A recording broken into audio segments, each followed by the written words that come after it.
Welcome to History in Lowell. We're back in the studio. I'm Maritza Grooms, and I'm here with my personal professor in person, Yes, Bob Forrant. this is cool. I almost got lost coming here, even though I only live over the bridge. It's But been no, it's fantastic. a year and a half since we've Yes. been in the studio. Yep, Very different from Zoom. yep, yep.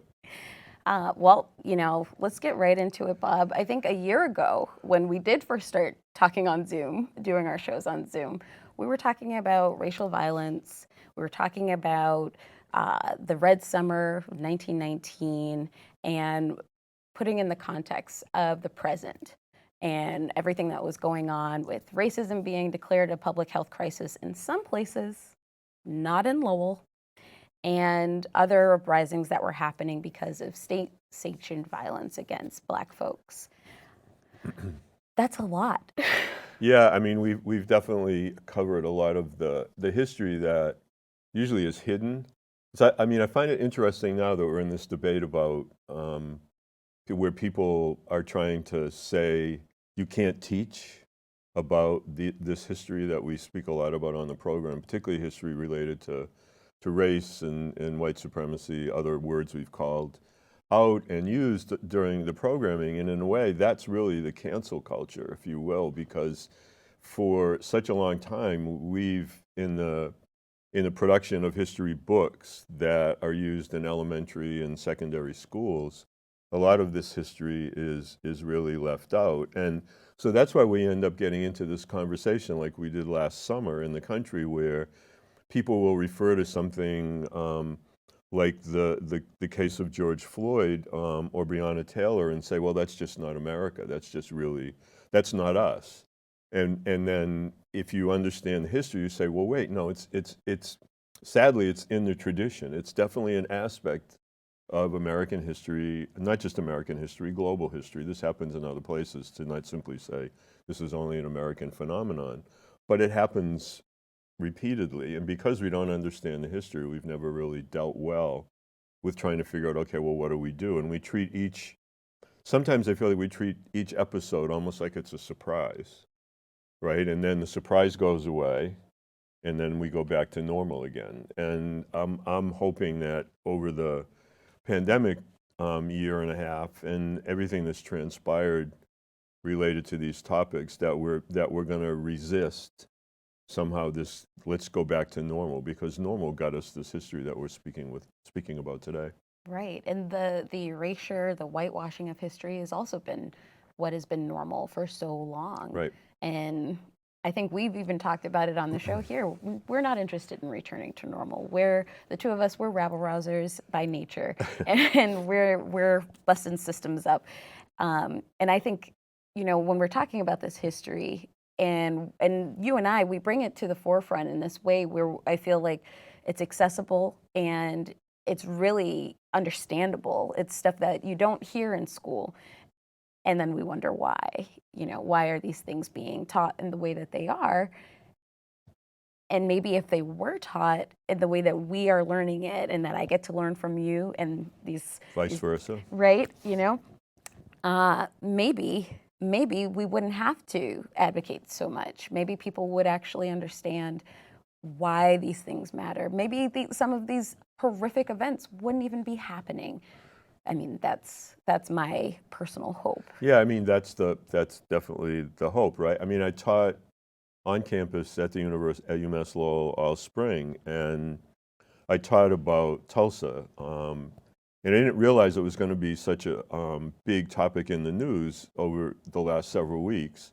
I should have realized it more since it was the 100th anniversary, but we spent a lot of time in the history class talking about it. I showed them video clips of several people who were older but were interviewed, videotaped their reminiscences, and we spent a lot of time talking about it in class. And I had 40 students in the class, and nobody had ever heard of it, had ever heard that Tulsa happened. And so I was obviously not happy about that, but I was glad that within what I was teaching, we took the time. And then I got a bunch of emails from students in the last 2 or 3 weeks, as it was more and more covered, since the 100th anniversary was really the last day in May and the first couple days in June of 2021. And they were all like schooling their friends and giving them like what they gave their parents like the video clips we used in class to watch. And so I felt good about that. Obviously, you don't feel good about the history. That should go without saying. But you realize, I mean, I think I've realized even more as a teacher in the last several years how this stuff's not taught and then what the repercussions of that are. And then we get into these weird debates about people in different parts of the country trying to pass laws about not teaching it. Again, I mean, we went through this, and sort of the history was becoming more taught, and people were working on curriculum for elementary, middle, and high schools. There were a lot of children's books that have been written, about various aspects of this history, but being written in a way that a 5 or 6 or 8 or 10 or 12-year-old can digest it, because it's a lot to take in, right? You don't want to. I mean, there's ways to do this without traumatizing people, and I think that's really important too. But to simply say in these state legislatures, you can't teach this, just is, I guess I find that shocking, because then they're the same folks that will quickly leap to, well, that's cancel culture. And like, I hate that term anyway. But it's sort of like, wait, no, you're trying to cancel like a whole history. Yeah. And yet you accuse somebody else of doing something similar. I mean, they don't even equate, but. Yeah, I don't think that they understand that really what it is accountability. And that's what bringing this history to the forefront is, where we're learning about things like Tulsa that happened 100 years ago. And some folks like me, I already knew about it. It's a thing that we learned about probably since I was very young. And I didn't even realize that I had been learning about things like this since I was young. But then you also learn that there were multiple massacres happening for so many years in so many different places. I think I saw an image recently that was like, you have something as early as 1863 and then leading up until, 2005. And these are all massacres of African American communities. But Tulsa is the one that's in the mainstream right now, and this is the one that even the media, right? You've got shows like The Watchmen or Right. Lovecraft Country that are really tackling these things in a cinematic and creative way, but also making this history, bringing it to the forefront as we're trying to do. So let's talk about Tulsa. Let's educate the masses about this. Yeah, so the neighborhood where this happens, the Greenwood neighborhood in Tulsa, there's a pretty distinct history of segregation after the Civil War, even though supposedly everybody has equal political, economic, and social rights. That's not the case. And so lots of fairly affluent African American communities get built up in different parts of the South, but they get built up as their own very distinct communities inside the larger white society. And so Greenwood in Tulsa is one such place where there are very rigid segregation lines in Tulsa. Black people can't live on this side of the line, but they can all live on that side of the line. But Tulsa's prosperous in the early 20th century. There's oil, there's a lot of other stuff going on, and lots of black entrepreneurs, black business people, small businesses really get going. There's black banks in this neighborhood, movie theaters, restaurants, everything that you would find in any other place, but it's rigidly segregated. But it is considered in the moment one of the wealthiest places in the country for a large African American population to live. There are a few thousand people at the time in 1921. And so it's referred to in some of the accounts in the immediate aftermath of what happened, it's referred to as the Black Wall Street, right? As a way to sort of create this distinction that it was this community of wealth. And there's an incident that occurs typical of a lot of the way these things spark off. It turns out in retrospect it's totally false. But there's supposedly a young white woman in an elevator who's running the elevator, and a young black man is getting in the elevator and he somehow accosts her in some physical way. This is the story. Again, in the aftermath, none of that happened. But the young black guy's arrested, and there's rumors around town that he's going to be pulled out of jail by the white community and hanged. No trial, no charges, no anything. And so that's what precipitates things. And it's at that point that the history really becomes interesting, related to everything happening right after World War I. There are a number of black veterans from World War I who live in Greenwood. And they hear the rumor that this young black guy is going to be pulled out of jail and hanged. And they say, no, like, that's not happening anymore. And so they go to the courthouse armed to defend this young black person. And a white crowd shows up, heavily armed as well. There's a standoff, shots fired, and then the cooler heads prevail for a bit, and the armed black men from Greenwood retreat into the Greenwood community. At which point now a huge mob made up of the white police department, white citizens, National Guard, eventually airplanes, basically attack the neighborhood. That is, every time I hear this story, it doesn't even sound real to me. On, like, veterans against veterans on U.S. soil. Yep. And I've also read that, it's widely claimed that the first bombs that hit America were in Pearl Harbor, but it actually was. Yeah, in the neighborhood Tulsa. was bombed. Yeah. Yep, the neighborhood was bombed. Oh my goodness. And in some of the oral histories, people reminisce that they hear planes flying and it strikes them as odd in the midst of everything that's happening. And then they hear these explosions, which they first think might be fireworks. And then they realize they're actually being bombed. And in the aftermath, essentially the entire neighborhood, the entire community is basically burned to the ground. Every business, every store, every home, people are left completely homeless and destitute in the aftermath of what takes place. And bodies are buried without identification. The newspaper accounts talk about 30 or 35 people losing their lives. Estimates of people in the neighborhood are somewhere in the vicinity of 300 to 350 people. But most everybody was put quickly in unmarked graves so that the count wouldn't be accurate, so people couldn't be identified. And I just only saw something yesterday in the newspaper that they're sort of re-looking at where they think some of these mass graves might have been. And they've now discovered a place in a cemetery where they think there are 37 to 40 bodies. They can't yet identify whether they're actually from what happened, but they're pretty sure that that's the case. But they have to obviously do more work, and they want to try to figure out a way to, re-bury people, but with respect and identification. And so that work is taking place right now in the neighborhood. Wow.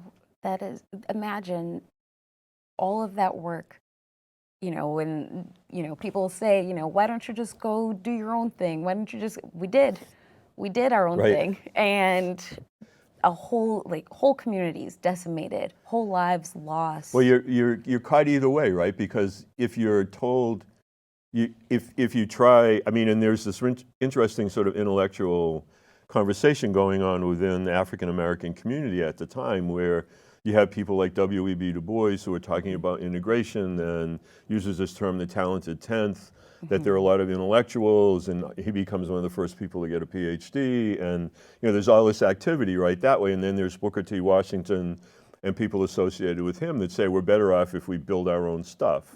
And so whichever way you did it, you were attacked.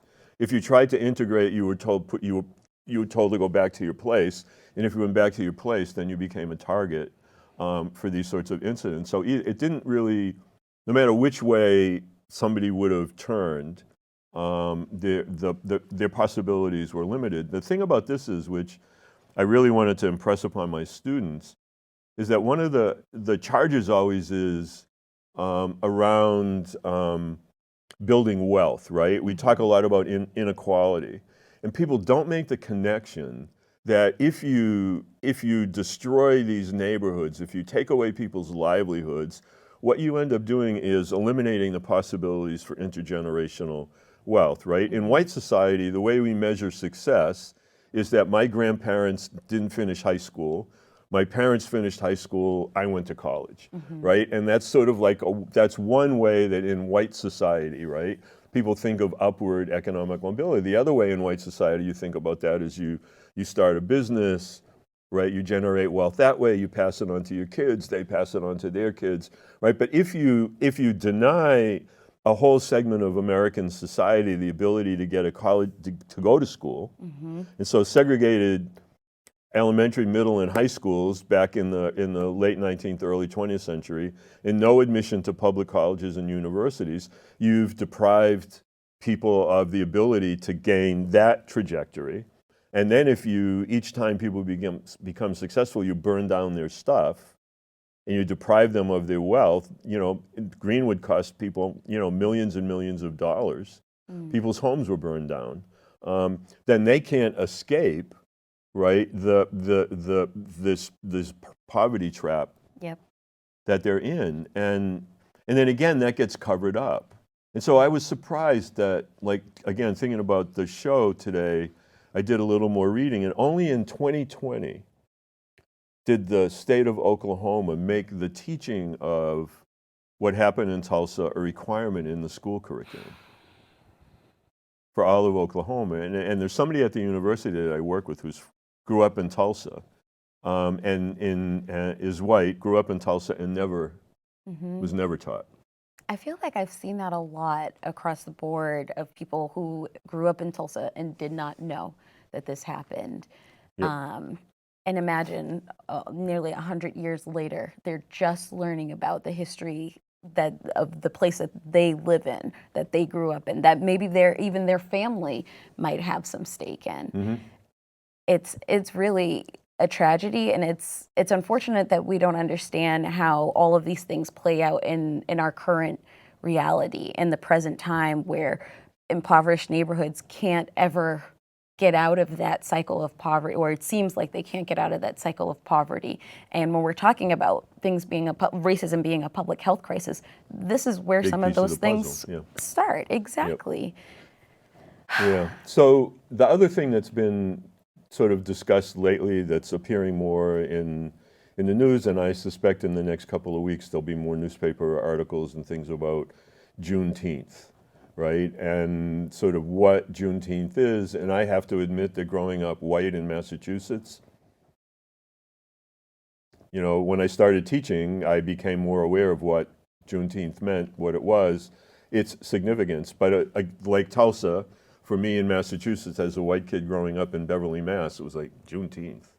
Never heard of it, right? And yet, on the other hand, you have, and you've grown up with this as part of who you are. And so maybe talk a little bit about sort of what you, again, as the public historian you are, talk about Juneteenth and sort of its origin and its significance. Absolutely. And it's actually directly related to Tulsa in many ways. You know, and I'll go backwards a little bit. For me personally, I remember going to cookouts in Franklin Field, and there would be a ton of Black families there, and we're celebrating there were veterans there, and I didn't quite understand the significance of it. I just thought of it as, this is a day that we celebrate, and there's cookouts, and we're playing games, and that's really all I thought about as I was younger. As I got older, and you know, as I said, being the rabble-rouser that I am, I started to think about the significance of 4th of July and how my people were not free. My ancestors were not free on the 4th. When were we free? So going back to the Civil War, we know that Lincoln signed the Emancipation Proclamation on January 1, 1863. Actually, he signed a preliminary Emancipation Proclamation 100 days before that to kind of light a fire under the Confederacy, to say, you know, if you guys don't stop acting up, basically. We're going to say all of your enslaved people are free, essentially. And, you know, there were lots of things happening at that time. Lincoln was not the guy that, you know, everybody thinks of him as, like, yeah, we're going to set everybody free, because that really only applied to the enslaved people in the rebellion states. And there were people on the border, those 4 places, I can't remember exactly where, but those places still had enslaved people, and that did not apply to them. Another thing that I think is interesting that I learned was that the Emancipation Proclamation didn't even have constitutional weight, but it was a wartime effort. And so it carried that weight. And it wasn't until 2.5 years later, in 1865, when General Gordon Granger rode in with his federal troops to Galveston, Texas. And I've learned a lot about Texas and its history. and basically, proclaimed from maybe some, you know, some depictions have him like standing on like a balcony and shouting out to Galveston, all people who were formerly enslaved are now free. And celebrations happened. And, you know, word of mouth traveled, and that is where the first Juneteenth was celebrated. And it was referred to as Jubilee Day. And the reason that it's connected to Tulsa is because after the way that I think about it, and I think about the Great Migration North, I think about the way that the Black folks in Texas spread the word to other Black folks to say that, you know, we're free here, we're free. Later on, you know, the 13th Amendment was passed and ratified that same year in 1865. But we know that, you know, there's that clause in there that, you know, nobody should exist as a slave, except unless, you know, commit a crime and as punishment. So that's another topic for another day, and I highly recommend all of our viewers watch 13th, another documentary that Bob and I unpacked together, and how slavery never really went away. But for all intents and purposes, Black folks were free in America. And it is now, only just now, within the last year, being recognized as an official holiday in places like Massachusetts. Last year.